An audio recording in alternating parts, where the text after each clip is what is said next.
I want to talk about some 80s music. And I'm holding chopsticks because my mentor, Brett Seeley, is always dropping some Mr. Miyagi level wisdom on people while he's holding chopsticks. It's kind of his thing. So I'm going to borrow them for a minute. I said 80s music, right? There's this song by Mr. Mister from 1985 called Kyrie, eleison. I probably sang that song wrong until my late 30s or maybe even my 40s. I didn't know what it meant, but I Googled the words. It's actually an old Christian prayer that's translated from Greek to say, Lord, have mercy.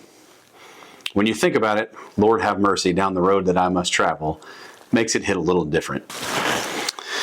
So during COVID, I picked up my first camera.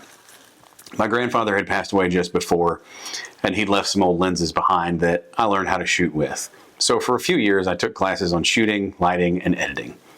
I didn't have any real desire to be somebody world famous, but being alone during the pandemic made me realize that I love relationships and I love developing and growing skills. I love to be around people. And since I've picked up a camera, my skills, my friendships, my relationships have all just blossomed into something beautiful.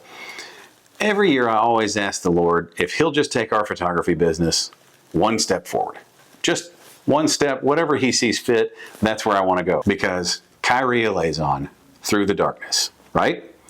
Every year He's come through. New opportunities, new skills, more importantly, new friends and people to share it with. Photography is not my full-time job.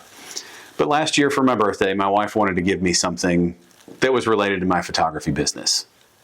She didn't know what, I didn't really know what to tell her. I have a friend and teacher that said, you've got to meet this guy named Brett Seeley. Okay, who's Brett Seeley? Well, I looked him up. The guy says he's a fitness photographer like you. At the time, I could say Brett Seeley is a fitness photographer, but not like me. I wanted to be more like him, so I joined his group. Because Kyrie, eleison, where I go, will you follow? This ended up being the biggest and best step my business has taken since I started. But what it made me realize was that my day job had me in this box.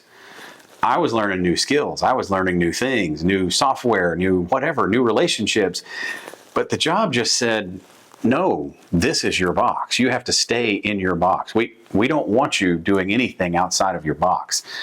You've got a huge opportunity in this box. You can have so much fun in this box. What they tell you is, stay in this box. Skip that vacation. You don't need to be out of this box to go on vacation. That doesn't benefit us.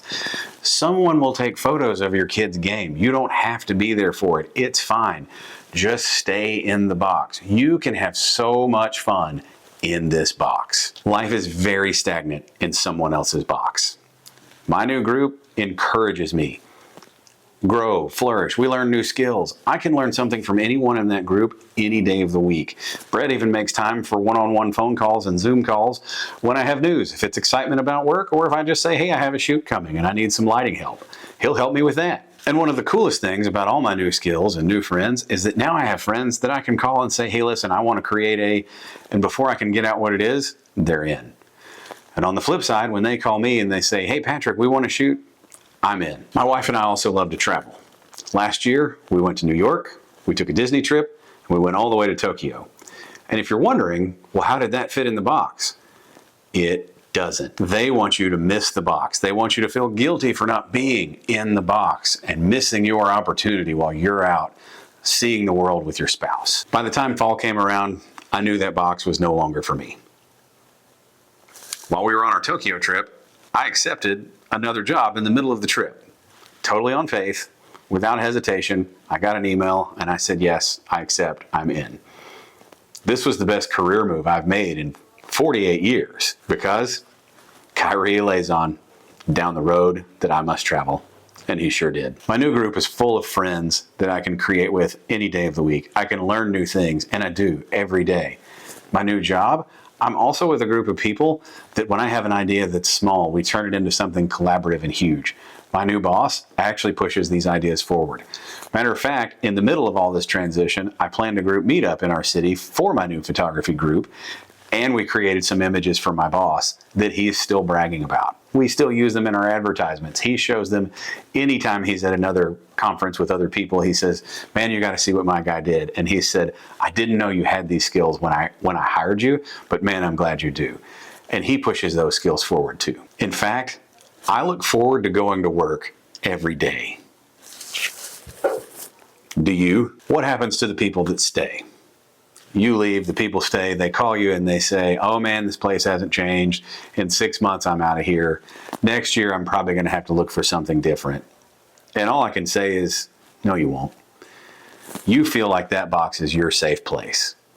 That box is a safe place for no one. You're building someone else's dream, trying to live up to their expectations.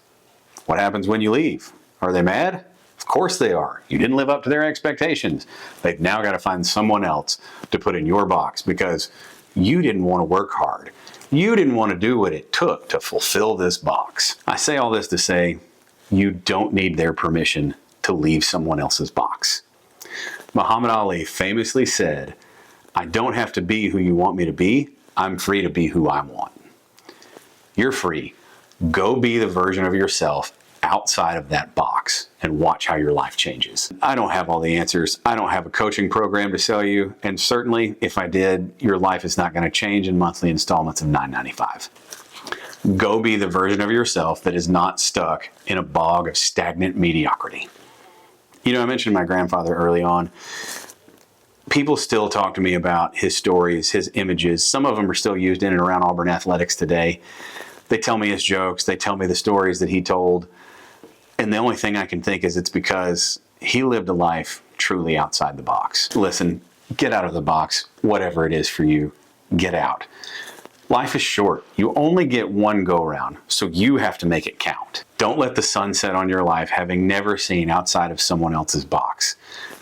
Don't hold your spouse's hand when the sun is setting on your life and just complain that you narrowly escaped the box or how it didn't do you what you thought it would. Of course it didn't. It's never going to. Instead, sit on the porch, travel to Tokyo, enjoy the memories that you made with your wife and your friends and share the photos. Flip through albums and talk about, man, wasn't this fun? Never stop making new friends, make new memories, take new photos, share them with everybody. Hope that at the end of your life, you have made enough of an impact that people talk about you and the impact that you had on them and tell your stories after you're gone. Kyrie eleison down the road that you must travel. And I truly hope he does. You think I'm right or wrong? Tell me in the comments. For now, I guess I can pass the chopsticks back to Sensei Brett, and I will see you in the next video.